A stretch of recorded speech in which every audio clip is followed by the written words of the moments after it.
오늘은 창세기 18장을 함께 나누는 시간을 갖도록 합니다. 지난주에 이어서 이번 주도 하나님의 축복에 대한 이야기를 다루고 나눌 것입니다.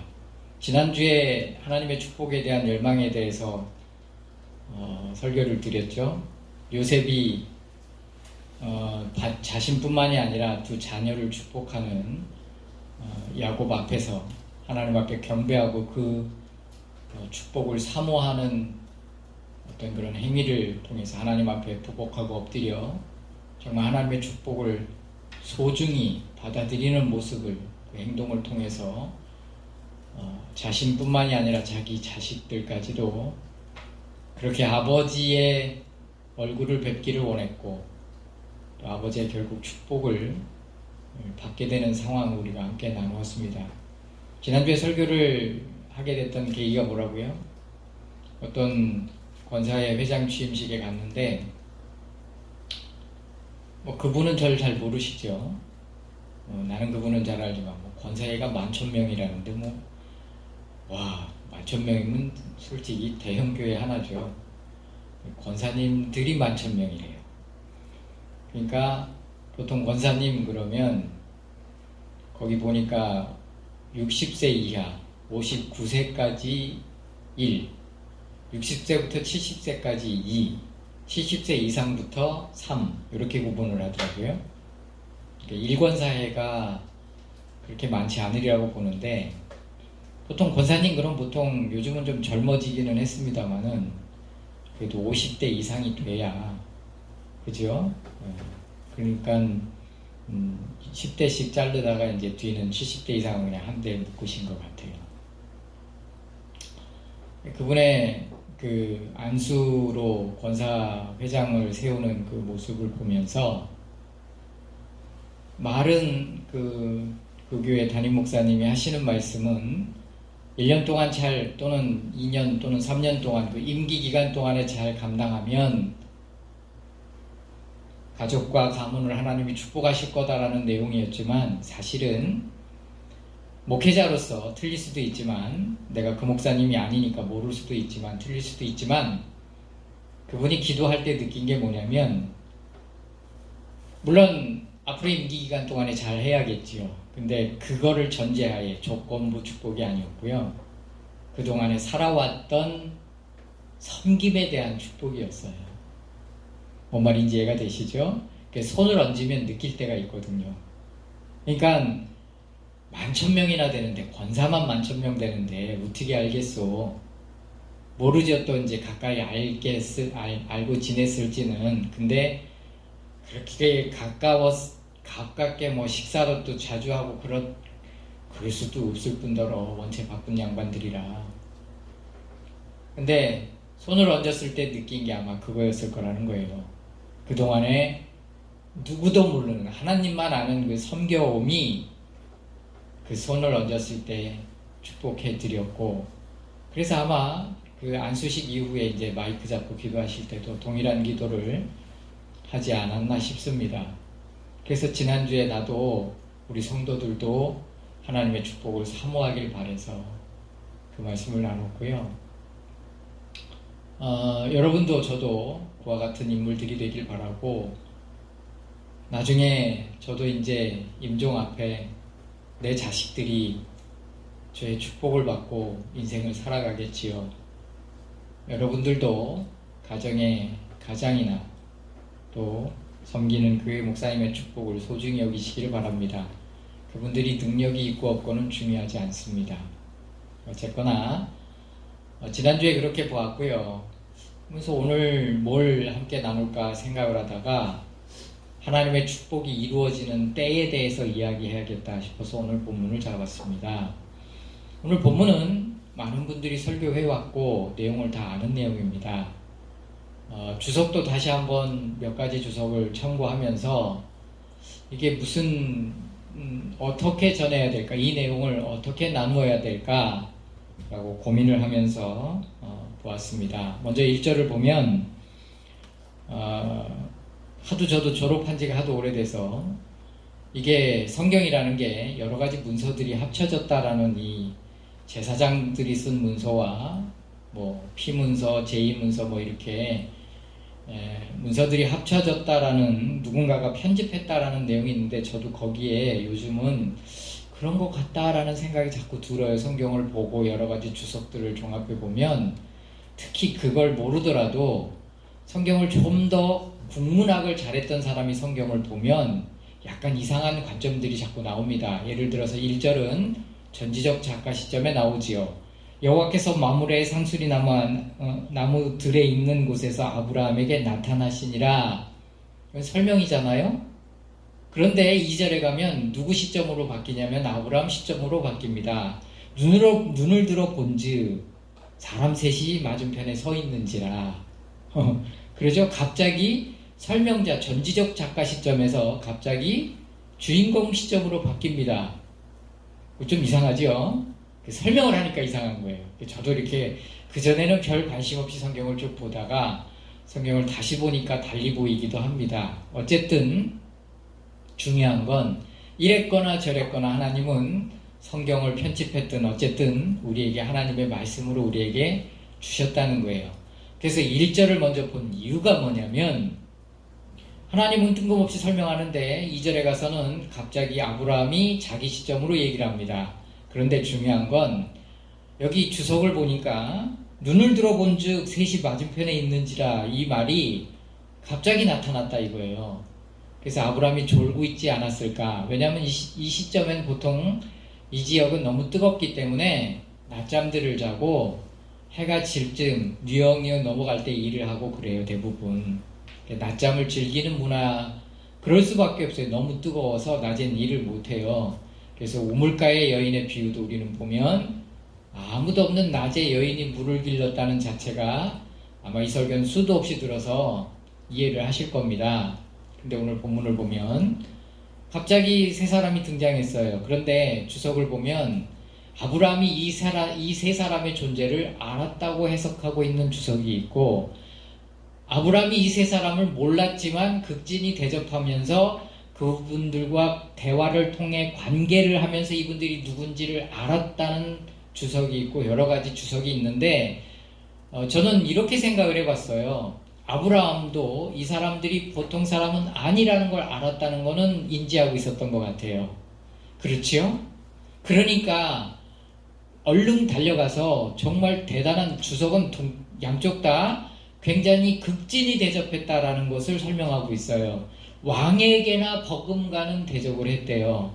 나그네에게 그렇게까지 대접할 필요는 없거든요. 아무리 성품이 친절하고 관대한 성품일지라도 이렇게까지 대접하지는 않는답니다. 물론 그들이 머물러 가기를 소원해서 쉽게 말해서 미끼를 던졌는데, 그게 뭐냐면 5절 첫 절에 보면 내가 떡을 조금 가져오리니, 역시 이것도 주석은 뭐 롤케일 비슷한, 뭐 이 사람들이 먹을 이 지역의 떡이라는 말은 사실 이 사람들이 떡이라는 게 없지요. 우리나라 사람들이 떡을 먹지, 그지요? 쌀로 만든 걸 떡이라고 하는데, 그러니까 번역을 제대로 한 것 같아요. 간단히 먹을 수 있는, 요긴할 수 있는 걸 떡이라고 할 수 있잖아요. 그러니까 이 사람들도 대접하려는 게 간단히 요긴할 수 있는 정식 식사가 아니라 이들이 여행을 하면서 먹을 수 있는 이런 롤케이크 같은 이런 하여튼 그런 거를 지칭한답니다. 주석은 다 그렇게 설명을 하고 있어요. 똑같이. 그러니까 간단한 걸로 미끼를 던진 후에 대접은 정말 성대하게 대접을 한 것을 우리는 보게 됩니다. 그냥 지나가실까봐.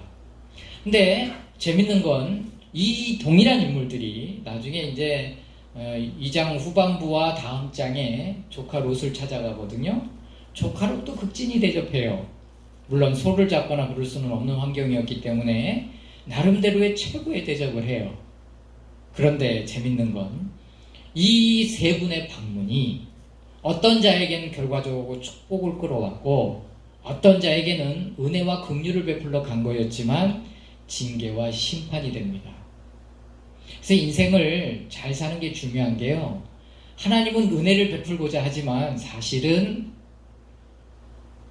성령이 은혜를 더하시면 아마 그들이 뒤돌아보지 않고 산으로 가지 않고 피난했을 겁니다. 근데 하나님의 은혜가 떠난 것을 강탁이라고 그래요. 그러니까 이 조카 롯의 모든 가족들에게 성령이 떠나신 거예요. 감은 있었고 볼 수 있는 눈은 있었지만 그들이 결국에는 아주 가장 역사에서, 성경 역사에서 부끄러운 사람들 중에 하나, 가장 수치스러운 인물들 중에 하나로 기록에 남은 이유가 뭐냐? 그것은 그들의 삶이 결과를 반영하는 거예요. 그래서 우리가 완벽하게 살 수는 없어요. 그렇지만 선하고 성실하게 살려고 노력하는 건 분명히 필요합니다. 할렐루야. 인생은, 하나님은 그 값을 치르게 하세요. 동일한 인물이 어떤 이들에게는 축복을, 가장 그들의 삶에서 가장 기다렸던 축복을 주는 사람들로 갔고, 한 사람은 그냥 구원과 은혜를, 사실은 심판 중에 그들을 건져내려고 간 거지만 그들은 사실은 아브라함 때문에 목숨만 부지시켜 준 것뿐이에요. 그래서 지금의 문제가 결과가 안 나타날 것 같죠? 나중에 분명히 나타납니다. 어쨌거나 아브라함은 사람을 보는 분명히 눈이 있었을 거예요. 그리고 그들과 대화를 통해서 자기의 눈이 틀리지, 자기의 마음이, 자기의 그 판단이 틀리지 않았음을 확인하는 말들을 그들의 입을 통해서 듣게 되죠. 할렐루야. 여러분, 우리가 성경을 볼 땐 그냥 보죠. 그러나 여러 가지를 오늘 설명을 하면 아하, 그렇구나 라고 답이 오는 게 여러 가지가 있습니다. 첫 번째, 뜬금없이 다 드시고 나서 뭐라고 그러냐면 내 안에 사라가 어딨냐라고 질문을 하십니다. 여러분, 몰라서 묻는 게 아닙니다. 첫 번째, 이미 성경은 함축하고 있기 때문에 아브라함이 아내 이야기를 했을 수도 있지만, 그것이 기록에 빠졌을 수도 있지만, 사실상 사라의 이름이 거론된 적이 없어요. 그러니까 이 세 사람이 사라의 이름을 알고 있다는 자체가 이미 이들의 신분을 말해주는 거예요. 그리고 사라가 어디 있는지 사실은 알고 있었어요. 그런데 어디 있냐고 질문. 여러분, 사라가 어디 있었어요? 아브라함은 장막에 있다고 생각했어요. 자기 장막에. 손님 장막이 아니라, 손님 접대하는 사랑방, 우리나라로 치면 사랑채죠. 사랑방에 계신 게 아니라 저기 안방에, 아니면 부엌에, 여러 가지 지금 대접하려고 그 장막에 있다라고 대답을 했어요. 물론 모를 수밖에요. 아브라함은 거기서 그 장막 안에서 지금 대화하고 있는데 어떻게 밖을 알 수 있어요? 근데 이 세 사람들은, 하나님의 사람들은 천사인지 아니면 하나님이 현현에서 오신 건지, 역시 주석은 여러 가지 분별하지만 어쨌든 이 세 사람은 알고 있었지만 아브라함은 당연히 모르지요. 육체를 입고 있으니. 내 안에 사라가 어디 있느냐라는 이 질문이 모든 걸 말해줘요. 나는 신성을 소유하고 있다. 나는 하나님의 축복의 대언자다. 내 말은 신실하다. 정확하다. 틀림없다. 근데 사라가 뭐하고 있었습니까? 아마 한 번쯤 설교 들어보셨을 거예요. 사라가 뭐하고 있었어요? 무슨 얘기를 하나? 귀한 손님, 어떤 귀한 손님이 왔나? 무슨 얘기를 하길래 황소까지, 송아지까지, 귀한 그 송아지까지 잡아가지고 대접을 하나 하고 문 밖에서 이렇게 엿듣고 있었어요. 안 들어보셨어요? 한 번쯤은 들어보셨을 건데, 들어보셨을 거예요. 장막에 있지 않았어요. 어디 있었어요? 옆에서 이렇게 발랑발랑 무슨 소리 하고 계신가 하고 엿듣고 있었어요. 근데 지금 대화는 누구랑 하고 있냐면 아브라함하고 이 세 사람이 대화를 하고 있는데 사실은 사라에게 하고 있는 거예요. 네 사라가 어디 있느냐? 그랬더니 저기 있습니다. 그랬더니 아니다, 여기 있다 그러지 않고 뭐라고 대답했어요? 내년 이맘때에 내가 다시 올 건데 그때는 네가 그 사라가 아들을 안고 있을 거다 그랬어요. 그랬더니 사라가 엿듣고 있다가 뭔 얘기 하나 했더니 킥하고 웃었어요. 그런데 성경은 재밌습니다. 뭐라고 성경은 되어 있냐면 11절에 12절에 보면 이렇게 말하고 있습니다. 아주 중요한 단어예요. 사라가 속으로 웃고 이르되, 뭐라고요? 입으로 내뱉은 게 아니에요. 이 문학이 너무 웃겨요. 이걸 어떻게 이렇게 표현해요? 웃었는데 속으로 웃었대. 말이 돼? 소리가 안 나는 건 웃음이 아니에요. 이런 거죠. 근데 알았다고요. 누가? 천사가. 하나님이. 그래서 사라에게 하고 있는 거예요. 그러니까 사라가 놀래지요.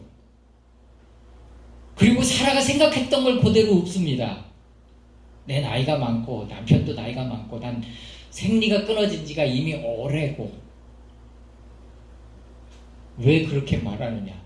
여기서 누가 놀랄까요? 아브라함이 놀랄까요? 아브라함은 몰라요. 갑자기 왜 이러시지 이분들이? 근데 사라는 알았어요. 근데 이 꾸짖음이 꾸짖음인가요? 아니에요. 정말 자비를 나타내시고 은혜를 나타내시는 거예요. 나는 이런 존재니까 내 말을 믿으라는 역설적인 표현인 거예요. 하나님의 응답이 올 때 여러 가지 방법들이 있습니다. 근데 그 중에 하나가 사람으로 말하게 하고 사람으로 생각하게 하고 그걸 그대로 읊조리시는 거예요. 저는 그런 경험을 여러 번 했어요. 신학을 가기 전에 나는 신학을 갈 만한 인물이 못 된다고 생각을 했어요. 그래서 많이 고민하고 기도하고 갈등하고 마침 어떤 전사님이 같이 경배와 찬양 한 30년 전에 초창기 때 막 그 경배와 찬양이 우리나라에서 센세이션을 일으킬 때 그분도 거기가 가고 싶었다고 그래서 같이 가자고 그래서 같이 갔어요. 근데 중간에 이제 노량진역에서 만나서 동부이청동까지 가는데 버스를 타고 가는데 만나면서부터 버스 타고 가는 길목까지 많은 얘기를 할 거 아니에요. 소목소목하게 소닥 쳐다보듯이 갈 건 아니잖아요. 그렇죠? 근데 여러 가지 얘기한 것 중에 내가 기억하는 게 신학을 가는 것도 고민이지만 실력이 문제도 있지만 간다고 해도 실력도 실력이고 학비도 걱정이다. 근데 내가 너무 놀란 거예요. 거기 딱 도착해서 찬양하는데 찬양도 다 저를 위한 찬양이었고 목사님이 딱 나와서 말씀을 딱 하는데 내가 그 전사님과 나눴던 그 대화를 한 5분 정도가 일치하게끔 딱 말하니까 그분도 놀래고 나도 놀래. 이걸 부인할 수가 없을 만큼 그분이 내 옆에서 꼭 들은 것처럼 그리고 신학을 갈 수밖에 없는 메시지를 주셨어요. 때로는 하나님이 우리의 생각과 우리의 말과 때로는 저희가 너무 우리 부부가 너무 간절하면요 지금은 사실 너무 편해요. 군기가 좀 빠졌어.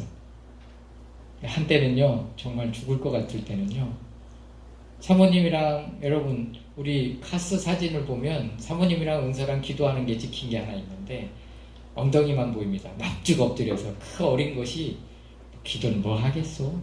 은서가 딱 진짜 조그만 했을 때 둘이 똑같은 모습으로 기도는 안 하고 엎드려 있었겠죠.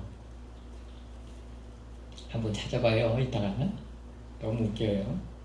근데 그때 갈 때 오늘은 어떤 감사 기도 제목을 갖고 갈까? 감사헌금 제목을 가지고 갈까? 오늘은 이런 감사헌금 제목이지만 사실 기도 제목을 그때는 무슨 감사겠어. 사실상 그건 감사가 아니라 하나님께 소원문 쓰는 거죠. 네? 그때 돈 10,000원이면 큰 돈인데 우리한테는 돈 10,000원 넣어갖고 이렇게 써갖고 기도 제목 써갖고 가면 여지없이 강사 목사님이 나와서 첫 마디가 그거일 때가 많아요. 좀 신기하지 않아요?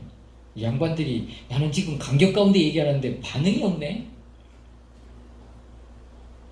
정말 절실해서 가면 감사 목사님이 놀라울 정도로 그럴 때가 종종 있어요. 여러분 예전에는 기도원 문화가 좀 많이 요즘은 그렇지 않은데 기도원에 가보면 내 기도 제목이 아니더라도 목사님들이 성경 감사헌금을 쭉 읽어줬어요. 그러다 어느 분 걸 딱 보면요 메시지 이 필이 꽂히는 분이 있어요. 내 헌금 제목도 그런 경우가 있었는데 그러면 그걸 딱 보고 그날 설교를 그걸로 잡는 경우도 있어요. 갑자기 그거는 그건 간두고 우리가 이 말이라는 것 우리의 생각을 통해서 말씀하시는 것 자, 그러면 오늘 본문의 환경과 여건을 봅시다. 아브라함은 약속을 기다렸어요. 사라도 약속을 기다렸어요. 그런데 이미 끝났어요.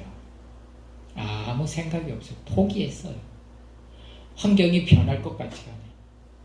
여러분, 내가 지금 말하는 건 기적을 요하며 살으라는 얘기가 아니에요.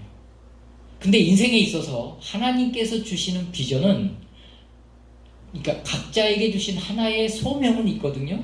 소명이 없는 사람은 아무도 없어요. 분명히 각 개인마다 하나님 주신 비전이 있어요. 그 비전은 기적만이 이룰 수 있어요. 아브라함에게 있어서 정말 기적만이 가능한 시점까지 몰고 가신 거예요.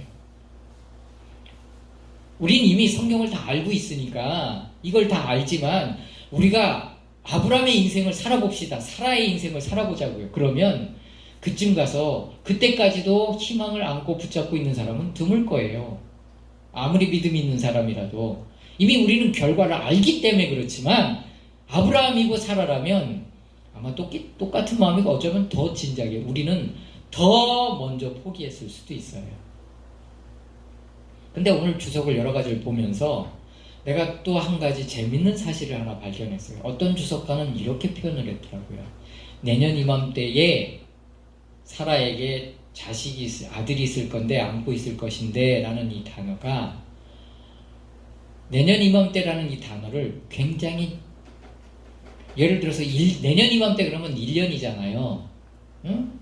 개월수로 12개월이잖아요. 날수로 365일이잖아요. 이때는 그런 개념이 없었지만. 그런데 내년 이맘때를 굉장히 짧은 단어를 썼어요. 다시요. 원문을 내가 모르니까 적어왔어요. 뭐라고 써있냐면 원문에는 배신에 훨씬 가까웠다라는 단어를 썼답니다. 이게 특별한 단어라는 거예요.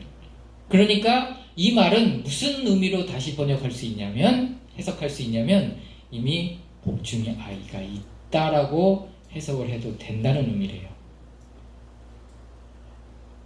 나는 이게 너무 충격적으로 다가왔어요. 우리 기도 제목도, 우리 부부의 기도 제목 얘기하는 거예요. 우리 부부의 기도 제목도 사실상 하나님의 응답과 역사는, 제가 차 얘기를 했었잖아요. 자동차 이야기를 했었잖아요. 사실 이 차가 생기기 전에 우리 그때 황 집사님이 한번 황 집사님 아마 그래도 운전자가 아니라 크게 놀라진 않았을 거예요.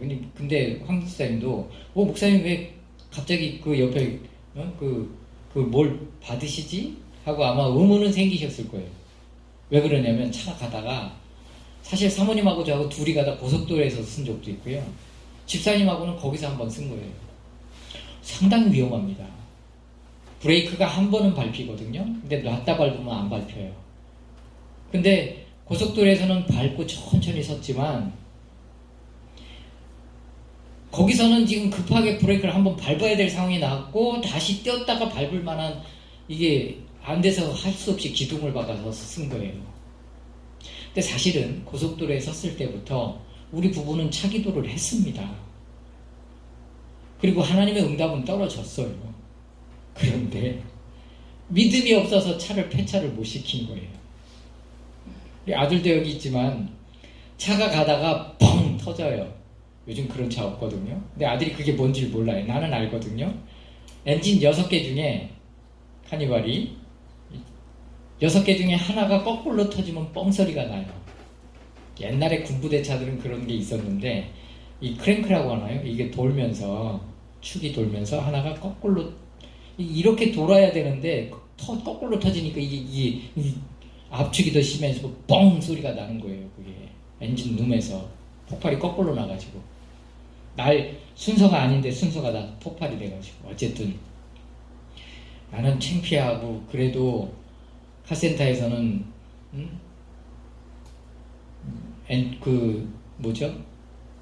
열시키는 그 물이 자꾸 새니까 수돗물을 부어가면서 임시로 좀 타시라고, 그러다가 도저히 안 되는 시점에 와서 폐차를 시킬 수밖에 없는 상황에서 폐차를 시켰는데, 그것도 다 우연의 일치 같지만 그 주간 금요일 날 누군가가 1,000만 원을 들고 와서 저 차를 산 거잖아요. 이야기는 간단하고 쉽지만 목사인 나도 이미 하나님이 응답하셨고 수없는 응답을 받아오면서 살아왔어도 그 결단하고 차를 폐차시켜버릴 믿음이 쉽게 생기지 않아요. 목사님들이 쉽게 함부로 믿어라! 된다. 아이고 네가 해보세요. 그 환경과 그 여건에 쉽지 않습니다. 근데 우리 부부도 지금 기도하는 게 있거든요. 근데 역시 마찬가지예요. 뭐 차 문제야. 지금 생각하니까 화장실 들어갈 때 틀리고 나올 때 틀리는 발언이지만 차 문제쯤이야 뭐 하나님이 쉽게 역사하시겠지만 사실은 하나님의 모든 게 다 하나님 입장에서는 껌이시지요. 미안합니다. 우리가 생각할 때 어려운 거지. 어쨌건 우리 부부도 지금 그런 기도하는 게 있어요. 현실과 여건을 보면 불가능해요. 근데 오늘 이 본문이 내게 참 큰 충격을 주었어요. 이미 잉태돼 있다는 거예요. 할렐루야. 그러니까 뭘 얘기하고 있어요? 이 세 분은 사라에게 말하고 있는데 사라에게 그 사라가 부정할 수 없는 믿음이 없는 걸 아신 거예요. 근데 꾸짖는 것 같지만 사실은 꾸짖는 게 아니죠. 네 생각, 네 언어, 네 이름 다 알고 있단 말이에요. 이름만 대도 못 믿을 것 같으니까 방금 전에 웃지는 않고 소리는 안 내고 한 것까지 다 표현하시면서 그리고 생각까지도 그대로 말씀하시면서 네가 그렇게 믿지만 못 믿지만 내가 그거 알고 있지 않냐. 그리고 내년 이맘때는 된다. 이미 네 안에 아이가 있다. 할렐루야. 얼마나 놀라운 거예요. 이 여인이 그러면 부정할 수 있어요? 말은 부정하지요. 웃지 않았습니다. 근데 그 단어가 겉으로 웃지 않았습니다. 맞는 말이지요. 그런데 웃었거든요. 사람들 앞에서 부끄러우니까 안 웃었다고 거짓말을 했지만 거짓말은 아니죠. 어쨌거나 주석도 이거는 거짓말이 아닐 수도 있고 거짓말일 수도 있까. 그러니까 주석도 이것도 헷갈려 여러 가지야. 근데 간단히 어쨌거나 웃은 건 사실이잖아요. 소리 안 내게. 마찬가지예요. 우리 인생에 믿음이 없는 건 중요하지 않습니다. 난 여러분에게 뭔 얘기를 하고 싶으냐면 포기하지 않고 그 길을 가지 않고 끝내지만 않으면 돼요. 하나님이 다 왔는데 뒤집어 엎는. 만약에 조카 롯도 아브라함과 충실히 살았으면 하나님이 분리시켜 주시고 그로 축복된 가문을 이어주셨을 수도 있어요. 홀랑 지가 좋은 거 차지하고 떠났어요. 그거를 아주 극단적으로 표현하면 배신 때리고 나간 거예요. 배은망덕한 짓을 한 거예요. 하나님이 그거 좋게 보시지 않고 그 값을 아브라함은 분명히 아브라함이 만약에 조카 롯에게 중보기도 할 때 하나님 명문가정까지 이루게 해주세요 했으면 하나님도 어쩔 수 없이 명문가정을 이루어 주셨을 건데 아브라함이 그것까지는 요구하지 않았거든요. 하나님이 아브라함과 약속을 지키면서도 분명히 그가 잘못한 것은 스스로 값을 지불하게 하셨어요. 그 얘기를 하려는 게 아니에요. 우리는 인생에 있어서 하나님이 포기하지 말고 인내하고 기다리면 때가 되면 거두게 하시는 거예요. 전도서 3장의 이야기를 참 좋아합니다. 범사가 기한이 있고 모든 목적이 이룰 때가 있다. 날 때가 있고 죽을 때가 있고 웃을 때가 있고 울 때가 있고 꿰맬 때가 있고 찢을 때가 있고 주님이 적당한 때에 적당한 때대로 역사하시는 겁니다. 우리는 조급하지요. 그러나 하나님은 가장 완벽한 시점과 완벽한 시간에 역사하시고 인도하시고 다스리십니다. 할렐루야. 제가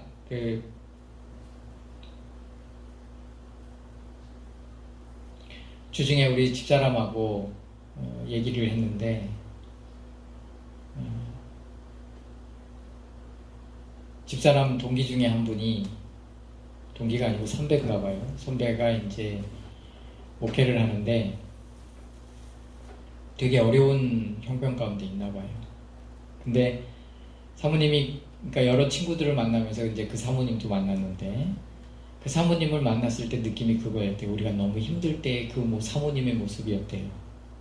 무슨 말인지 이해가 되시죠? 지금은 그래도 우리 사모님 오늘 옷 입고 나올 때 보니까 멋지십디다. 예쁘고 사장님 같고. 근데 한때는 참 정말 이름 없이 빛도 없이 눈물을 흘리며 씨를 뿌렸던 시간이 있었어요.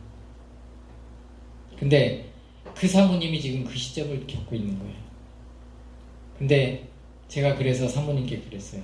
여보, 그러면 기도해보고 우리가 좀 도울 수 있으면, 당신 선배라며, 응? 남도 돕는데 기도해봐. 알았어, 기도해볼게. 근데 형 시큰둥해요. 몇 번 대화를 해보니까 그 이유를 알았어. 학교 다닐 때 자기를 무시했었대. 그러냐고. 그거고 기도해봐. 근데 사모님이 느낀 게 그거라는 거예요. 아, 때로는 시간이 있구나. 과정이 있구나. 견디고 버티고 인내해야 될 시간이 있구나. 내가 희생하고 내가 각오하고 내가 애쓰고 힘써야 될 시간이 있구나. 하나님의 축복은 거저오지 않습니다. 하나님의 축복은 심고 가꾸고 그리고 거두는 과정을 통해서 주시는 겁니다. 할렐루야. 아브라함과 사라는 완벽히 살아왔다는 얘기가 아니에요. 그지요? 그 인생을 뒤돌아보세요. 성경은 의도적으로 그들의 실수만을 기록합니다. 조카 롯을 데리고 간 것, 마누라를 팔아먹은 것, 내 누이라고 했던 것 살려고, 여러 가지 사건들을 놓고 볼 때 그들은 완벽한 인생이 아니에요. 그런데 그들의 목표 지점은, 그들의 방향은 하나님이 지시하시는 곳을 따라가는 곳이었어요. 신약성경은 아브라함에 대해서 이렇게 표현합니다. 마땅히 갈 바를 알지 못하나 하나님의 인도하심을 따라갔다. 하나님의 이 의지하고 주님을 따라갔다. 이게 신약성경이 표현하는 아브라함이거든요. 마땅히 갈 바를 알지 못했어요. 그런데 매일매일 인도하심을 따라갔을 뿐이에요. 마찬가지예요. 권사가 되든 집사가 되든 장로가 되든 목사가 되든 회장이 되든 부회장이 되든 회계가 되든 하나님이 주신 그 환경에서 그 직책을 감당할 때 위기가 없다면 그거는 거짓말이에요. 편안한 것은 저 천국에나 가야 완벽한 교회를 만나는 거죠. 이 땅에서는 분명히 위기들이 있어요. 근데 그거를 극복하느냐, 아니면 도망치느냐, 아니면 회피하느냐. 회피하지 않고 버티기 들어가면 때 되면 하나님이 열매를 주시는 거예요. 할렐루야. 여기 모든 걸 다 포기했어요.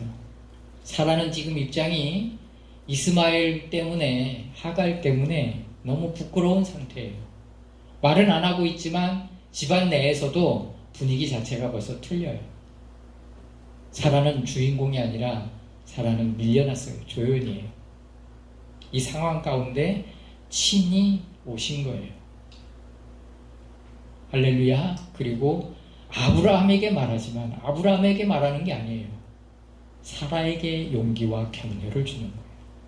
아니, 기다려도 그건 와요. 이미 잉태했다면 10달 후엔 오잖아요. 응? 그런데도 왜 왔느냐? 감사하며 기다리는 것과 기대하며 기다리는 것은 다르다는 거예요. 미리 감사가 때로는 필요한 거죠. 그래야 아이에게도 건강하게 잘 키울 수 있는 거고. 물론 어차피 임신했다는 걸 아는 순간 달라지겠지요. 관용적인 사람이 되고 관대해지겠죠. 그전에도 단 몇 개월이라도 하나님은 그가 기쁜 마음으로 살기를 주님은 더 원하셔서 오자마자 가르쳐주신 거예요. 어쨌거나 환경과 여건은 아무런 희망이 없을 수 있어요. 도망치고 싶을 때도 있고요. 어려울 수도 있어요. 그러나 주님은 이미 응답을 쥐고 오신 후일지도 있어요. 할렐루야. 용기와 감사를 갖고 살아가기를 주님의 이름으로 축복합니다. 어찌 오늘 용기가 되셨는지 모르겠습니다. 믿음의 눈을 들어 주님을 바라보시기를 바랍니다. 사라에게 아들이 있으니